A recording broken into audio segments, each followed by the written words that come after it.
floats around me, keeping me safe once again, thank you for joining us, and thank you for going last.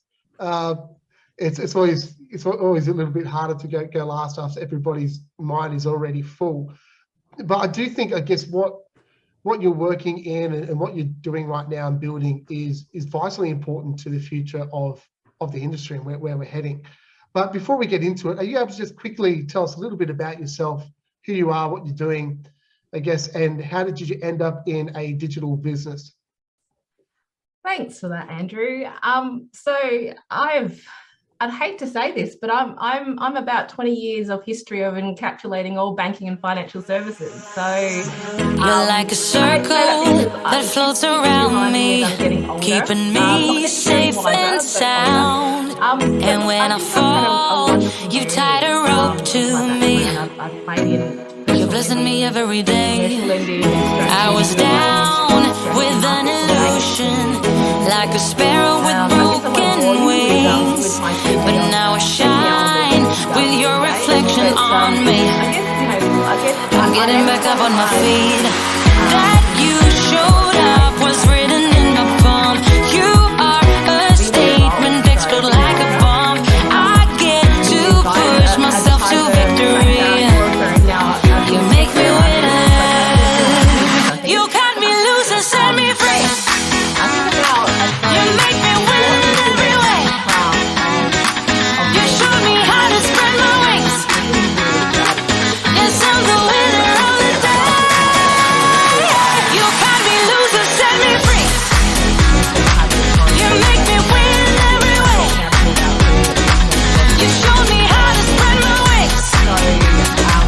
Yes, I'm the winner of the day.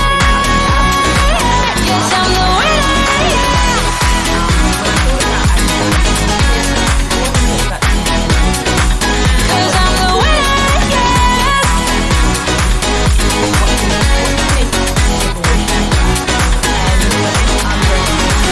Am I awake or am I dreaming? So far gone, I won't look back. And when I move, there ain't no stopping me. You're pushing me up to the top. I saw the clouds looking angry, but then the sky reached my mind. And when I space out, I see the possibilities unfolding the way that I want. That you showed up was written in my palm. You are a statement that explode like a bomb. I get to push myself to victory. You make me winner. You cut me loose and set me free. You cut me loose. You make me win every way. You show me how to spread my wings. Yes, I'm the winner of the day. You cut me loose and set me free. You make me win every way. You show me how to spread my wings. Yes, I'm the winner of the day. Yes, I'm the winner.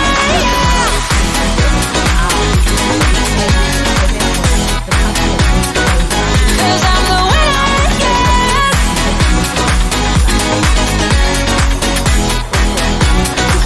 Cause I'm the winner, yeah, yeah, yeah. Ooh. Yes, I'm the winner, yeah. So what that quick service. I guess as a broker, where you're sitting in maybe an office or in your house, or you're in a retail space somewhere, how do you find that person? Well, where are they? yeah, so a lot of us aren't very good at finding that person. And I think that's a very good question, because we've all, as brokers and business owners, delved into our own marketing and trying marketing ourselves, signing up, partners, or going out there and actually doing it ourselves, which we're not good at. So the thing here is that, they're just like the mixed world of banking, where there's so many sectors and so many products and services out there. Media and marketing is a totally different ecosystem and a different planet in my world. So, I think, we kind of need to then, I think as brokers, we need to trust what we're good at. but also trust finding the right sources to find the right customers for us. And the customer ecosystem now is that, yes, they're online, they have a certain profile, but not every profile is the same, right? So that's the reason why we have different tiers of lenders. We have different tiers of brokers specializing in different fields. And then it goes back to the fact that if I'm an old-fashioned broker, so I represent broker when broker industry was worth 6% in the marketplace. So, and now we're over 60% in the marketplace. So that's a pretty cool thing to live through. I feel like a bit of a dinosaur, but it gives me a bit of perspective on where we need to start thinking as customer acquisition in our broker businesses. So, there's 16,000 brokers out there in the marketplace. And the other thing is that the traditional referral sources are your, accountants, solicitors and lawyers and real estate agents and all of that. When there's 16,000+ brokers in the marketplace, plus lenders knocking on those guys' doors and asking for the same kind of profile customers, where do you go? And in reality, it relates back to the digital world. So we know that consumers are now changing their behavior, they're clicking and wanting, and then it's becoming a bit more of a fulfillment answer to the consumers online. So I guess, digital services has become quite apparent, particularly in COVID lockdowns. People are liking the results of that. And that's not only from a consumer side, that's also from a business side. And going back to your question, Andrew, about, if I'm a broker sitting in the middle of nowhere or working from home, how do I go out and find those customers, right? I need to start engaging on the digital platforms that are available to me. But at the same time, understanding the nature of that consumer on that platform, that they're not the ones that, that will come to your door and sit in your office for 20 minutes and give and listen to your pitch. You also need to, critique what your online pitch is, critique what your phone pitch is, and I suppose provide a unique selling point to who you are. But the added value of, I suppose, the digital side is that the consumer is shopping online, they're sitting in the comfort of their own home, and they are more advocates of brokers these days as well. Yes. So the thing here is with brokers, we tend to forget that we do have other sort of resources out there to help us grow our customer base. But at the same time, I find a lot of our brokers actually find that the opportunity is not just working within the space and the territory that they're in. They're not limiting themselves to that anymore. They're actually opening themselves as a national business. Yeah. Well, that's something I find quite fascinating as a major change I've seen, possibly in the last 2 years, is one with the rise of or the enlarging of the slice of the pie that brokers take. No longer is just lenders or going direct our competitors. Our competitors is other brokers, and then the rise of, we talk a lot about social media, but one thing we don't talk enough about is online marketplaces. So where people go to buy. And traditionally Australians were a little bit lagging in that space behind other international markets. Although we would use it when we go overseas, but when we come home, we want to go back to face-to-face. But during the pandemic and being in lockdown, it's kind of changed our behavior where people have embraced digital marketplaces, places where I go to shop. And with that, and I understand that Joust kind of sits in that space too, like there's people no longer just go to the accountant, the financial advisor for advice. Where do people go to get educated, to find things out, to and look, and there's an element of that where social media plays a part with social media influencers, as in who do I follow, who do I trust? That's a big change, and I think one of the challenges for brokers now is the fact that it used to be who's on their street, who goes to their local pub, who's a part of their golf club, where now your customer could be anywhere within Australia, and how do you reach them? And I think that's probably something which Joust is working on at the moment. So tell us a little bit about, I guess, what Joust is working on at the moment to kind of create these opportunities for brokers in this space. And why should you limit yourself to just the office that you sit in? You know, I think there's benefits of scaling your business to be a national brand, and you don't necessarily have to have an office and bums on seats these days. It's the fact that having a national based business, it actually also encourages you to learn as a broker business as well, what's happening in other states. You know, we talk about two-speed economies, which are the states that are more popular and more volume pumped out, and where are the areas of opportunity that you could hunt in that you don't need to necessarily compete in with the volume of other brokers or lenders in the marketplace.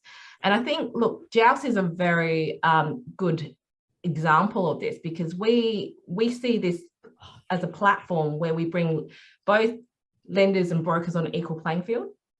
And what that means is that then it also endorses and creates an environment where it's about buyer's choice. I think going back to what you said, Andrew, is that, you know, customers, you know, previously, you know, have heard on the grapevine who they need to go to their home with their home loan, and not necessarily really understanding what that service offer proposition looks like. And at the same time, not being able to get a really good snapshot of what the market looks like as well. So with us, we're a marketplace. So the thing here is that you've got the consumer coming into our platform who are wanting a solution to their home loan questions, and at the same time, they want to buy that home, or they want to refi, or they want to build, or they're sole traders that are finding a need for their personal situation because they've got different lending needs.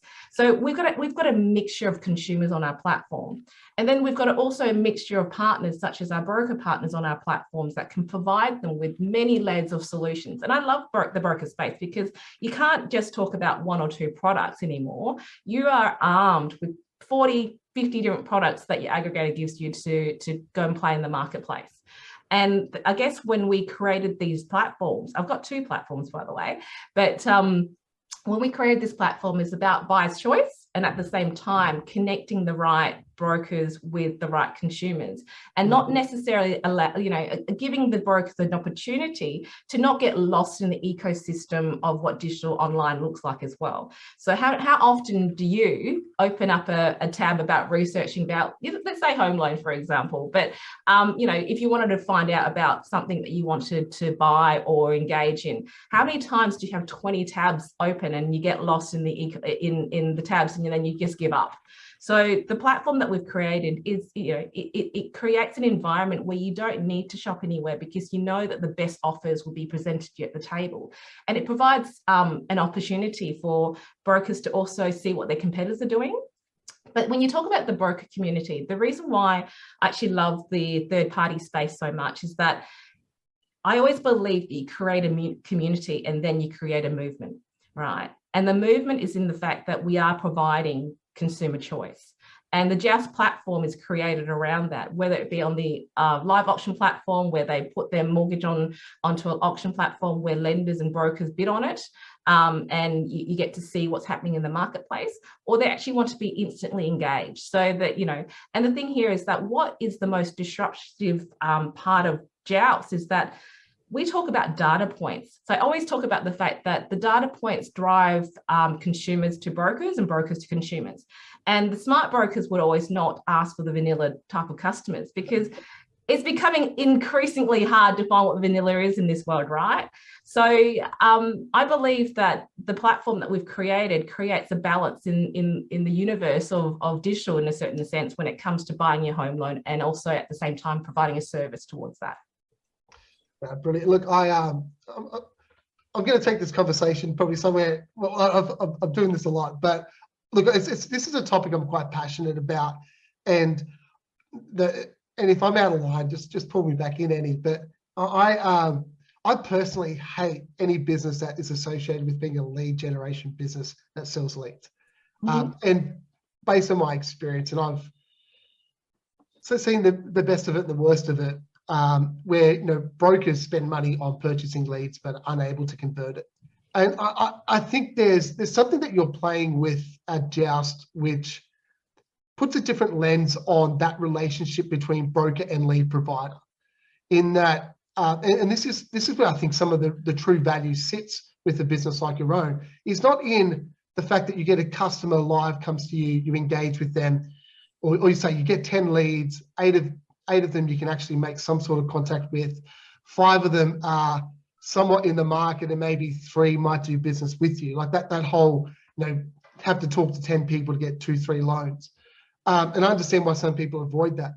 But what you're able to actually provide, and we're talking about building our own digital communities ourselves, is the data that you have on these customers, where you're collecting 14, 15 points of data, and you know exactly who that customer is and what they do.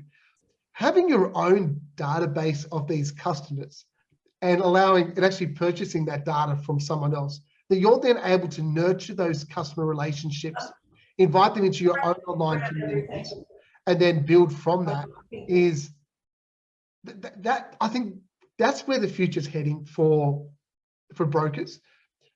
One other side point, which is a trend I'm seeing right now. If you looked at the MPA's, the Advisor Magazine's top 25 brokerages, in that top 10, the top 5 all had acquired another business or merged with another business in the last 12 months, which I thought was very, very telling for, I guess, where the industry is going, where it's similar to what happened in the legal fraternity, where rather than just you have Bob Jones solicitor, all of a sudden they started adding multiple solicitors into the one firm and being these big multi firms where they don't all work together. And if you've ever been in one of their offices, they don't even get along. But they recognize that by pooling resources and collaborating together, they could be more effective at building communities that generated business for all of them. They could share in that.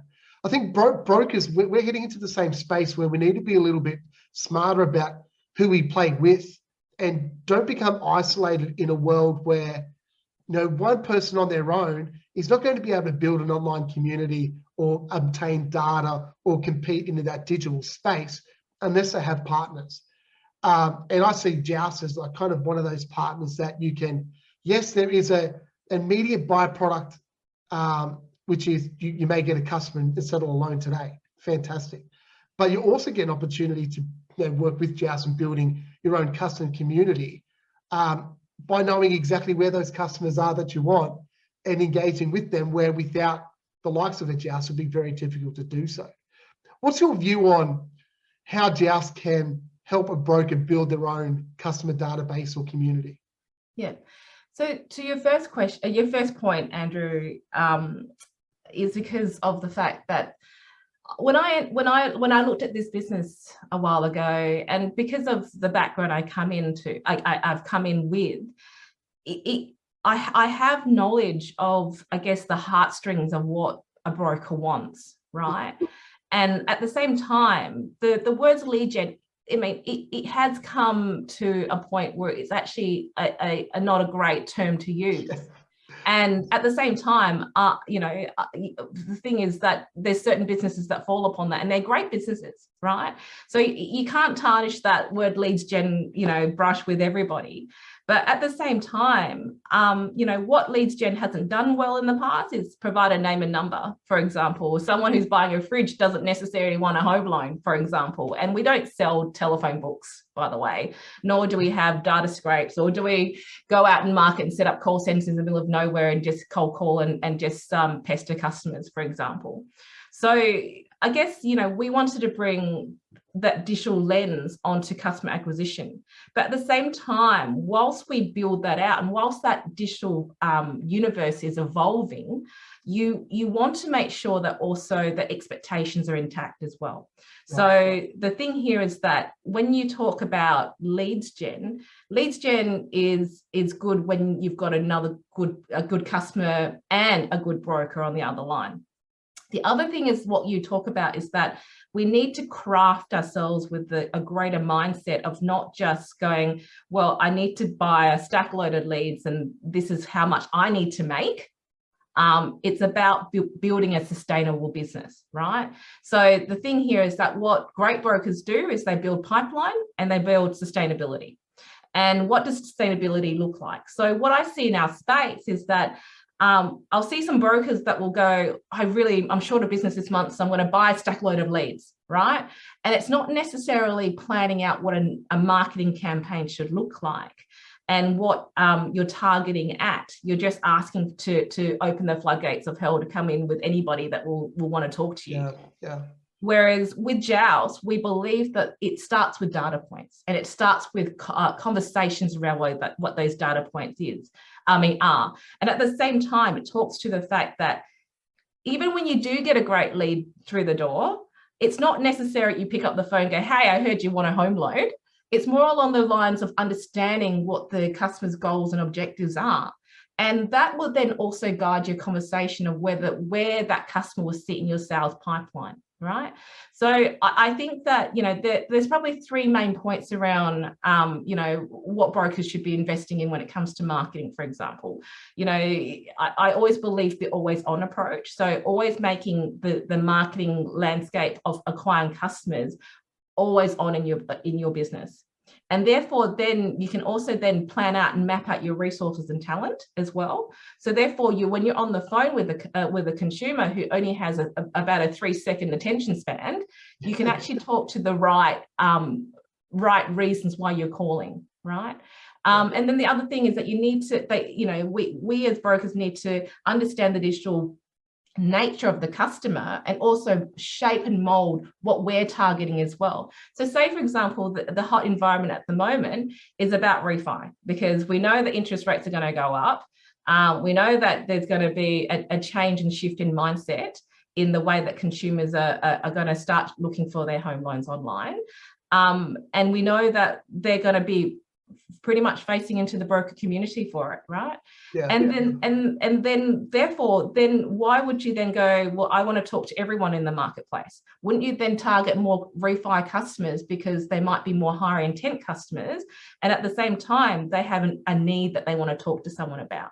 So I think we as brokers, sometimes we're very good at what we do, which is customer relationship management and writing deals.